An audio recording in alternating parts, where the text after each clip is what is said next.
Bonjour à toutes et à tous et bienvenue sur Comics et compagnie. Aujourd'hui on se retrouve pour parler de The Big Bang Theory, des 12 saisons au complet. Donc il va évidemment y avoir du spoil parce que tout est sorti, mais il y a du spoil sur la toute dernière saison. Donc si vous n'avez pas vu, eh bien à vous de voir si vous voulez rester ou non. Alors c'est une critique à chaud parce que je viens de terminer la 12e saison là, donc j'ai encore un peu les larmes aux yeux. C'était très touchant et je vais faire une espèce de liste, enfin les personnages, et en gros je vais dire ce que j'ai aimé chez chaque personnage et leur complicité les uns avec les autres. D'abord la série met en place le fait que les geeks existent, hein, voilà, et c'est actuel dans notre monde actuel, et comment les geeks font pour être avec les femmes ou avec la société actuelle qui ne comprend pas tout l'univers geek. Et c'est après assez impressionnant de voir comment les geeks finalement s'en sortent pour retrouver une femme, même avoir des enfants et se marier. C'est très touchant parce que l'amour finalement n'est réservé à personne.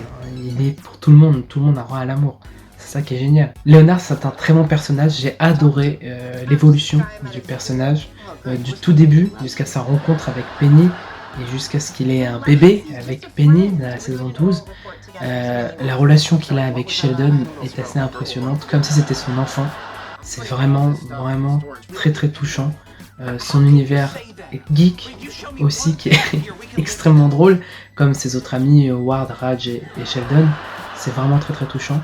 La relation qu'il a avec sa mère tout au long de la série est triste et en même temps drôle, mais plus triste parce que sa mère finalement ne s'occupe pas de lui et il a quand même réussi à devenir une personne autonome et avoir une femme, hein, voilà, Penny. C'est assez cool et en plus cette espèce d'intrigue est résolue dans l'avant-dernier épisode de la saison 12 avec la mère de Léonard qui accepte les excuses de Léonard parce que Léonard lui dit qu'il devrait, enfin, il l'accepte comme elle est et puis tant pis, c'est comme ça. Et finalement c'est une espèce de réconciliation, ce qui est très beau. J'ai pleuré. Après son évolution avec Penny, eh bien c'est très touchant parce qu'il est sorti plusieurs fois avec Penny, il a cassé plusieurs fois avec Penny, et c'est très touchant comment il est. Il a eu plusieurs conquêtes entre deux, mais il reste un personnage très attachant parce qu'il est amoureux de Penny depuis le début, et il a la femme qu'il veut parce qu'il est amoureux d'elle. Certes, il a eu à l'usure, mais c'est l'amour, enfin, comme voulez-vous, c'est l'amour. Ouais. Le personnage de Sheldon est vraiment très drôle. C'est l'un des personnages qui a été le plus complexe à mon avis pour tous les acteurs dans la série à jouer. Eh bien, c'est aussi l'un des seuls personnages où il y a eu une réelle évolution du début jusqu'à la fin. De sa propre personnalité jusqu'à son évolution avec son entourage. Hein, il rencontre Amy lors de la saison 5 ou 6, donc vraiment tard, et il sait pas s'il est amoureux d'elle ou pas. Au départ, il est juste en mode c'est ma meilleure pote et tout, et en fait il se rend compte qu'il est amoureux.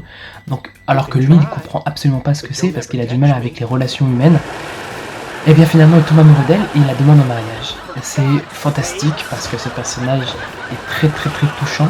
Parce qu'il va dire tout ce qu'il pense sans vouloir blesser les gens. Et ça le rend encore plus touchant parce qu'il aime ses amis. Et il le dit dans la dernière saison qu'il aime ses amis. Et c'est vraiment impressionnant. D'ailleurs, il y a une série qui s'appelle Young Sheldon sur sa jeunesse. Hein, on peut plus comprendre les références qu'il y a dans la série actuelle. Donc c'est vraiment Howard Wolowitz, qui est un personnage très drôle. Déjà sa relation avec sa maman est vraiment très drôle, jusqu'à ce que malheureusement l'actrice décède et on n'en entend plus parler. C'est assez bête, mais ils ont fait un très bel hommage pour elle en mangeant tous ses plats et tout. C'était vraiment très beau de s'y pleurer dans la série. Le fait qu'ils deviennent astronautes et qu'ils partent dans l'espace, c'est juste génial parce que c'est un de ses rêves qui se réalise.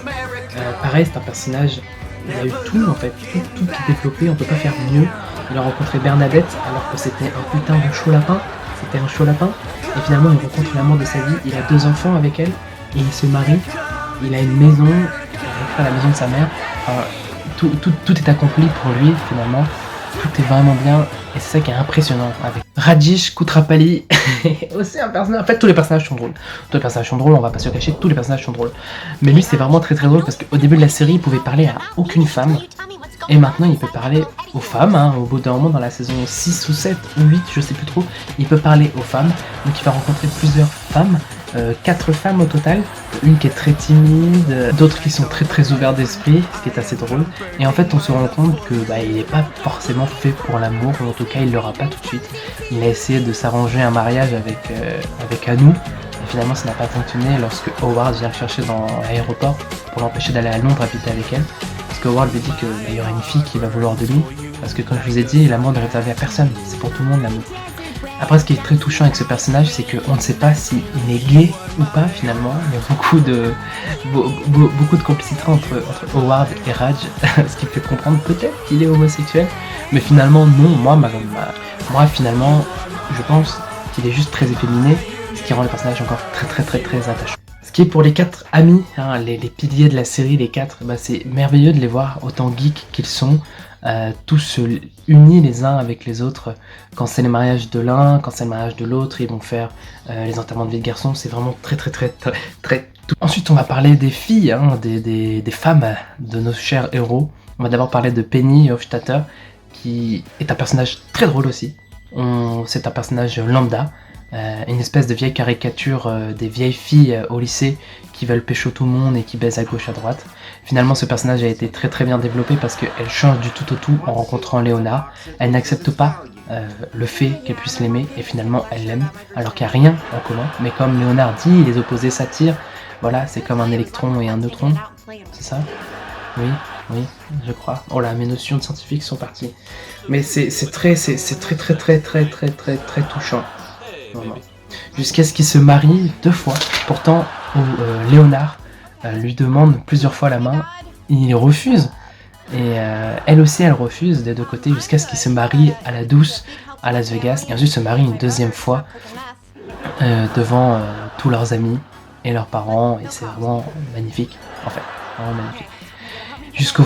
Jusqu'au moment où elle tombe enceinte, ce qui est une finalité pour le personnage, elle qui ne voulait pas d'enfant et qui finalement, à l'avant-dernier épisode de la saison 12, elle accepte le changement, comme pour Sheldon, parce qu'elle lui explique que le changement, c'est comme ça, c'est comme ça. Finalement elle accepte d'avoir un bébé, c'est un accident, mais elle accepte entièrement, du coup ils vont avoir un bébé. On le verra pas à l'écran, ce qui est triste, mais elle va avoir un bébé. Le personnage de Amy Farrah Fowler est vraiment très drôle, parce que dès qu'on l'a vu arriver dans la série, on s'est dit un 2e Sheldon, finalement.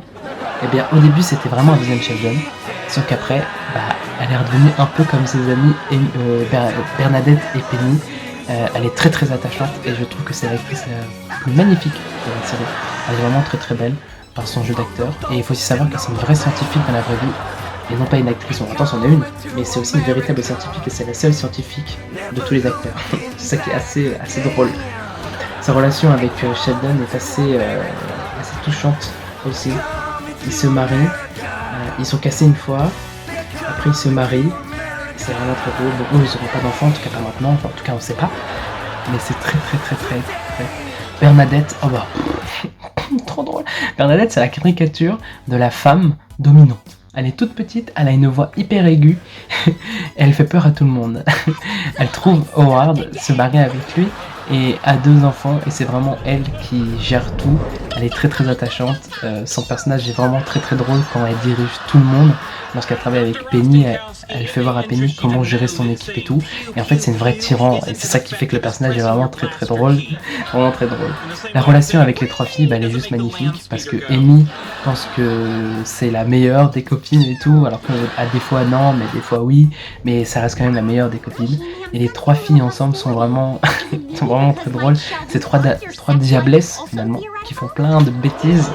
Et c'est ça qui est encore plus drôle, parce qu'elles sortent avec des scientifiques, avec des geeks, elles y comprennent rien, mais elles s'attachent au fur et à mesure de la série à donner des références sur des trucs geeks, Donjons et Dragons, Avengers, tout ça. C'est ça. Après, toute la continuité de la série est vraiment ouf, parce que tous les personnages, finalement, ont eu une finalité.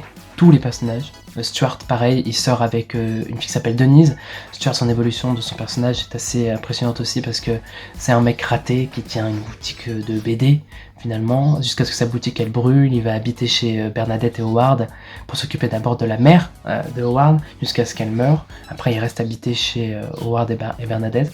Après, il sort avec Denise et il habite avec elle, donc c'est aussi une finalité. Il trouve l'amour alors qu'il n'avait pas du tout trouvé l'amour depuis le début de la série finalement. Il était sorti une fois avec Penny mais genre rien de plus. Donc voilà. Et aussi un dernier truc, le prix Nobel de Sheldon et de Amy, juste la fin de la saison 12, elle est juste magnifique parce que Sheldon s'excuse du fait qu'il n'ait pas pu être un meilleur ami pour eux, alors que finalement c'était le meilleur des amis, même s'il était très drôle et tout ce qu'il disait c'était assez blessant de temps en temps.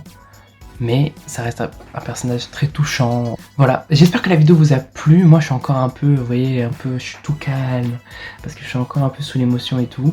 La vidéo dure très longtemps, si vous êtes encore resté là, je vous invite à vous abonner à la chaîne YouTube, à mettre les notifications, à me rejoindre sur les réseaux sociaux, et moi je vous fais des bisous, à bientôt.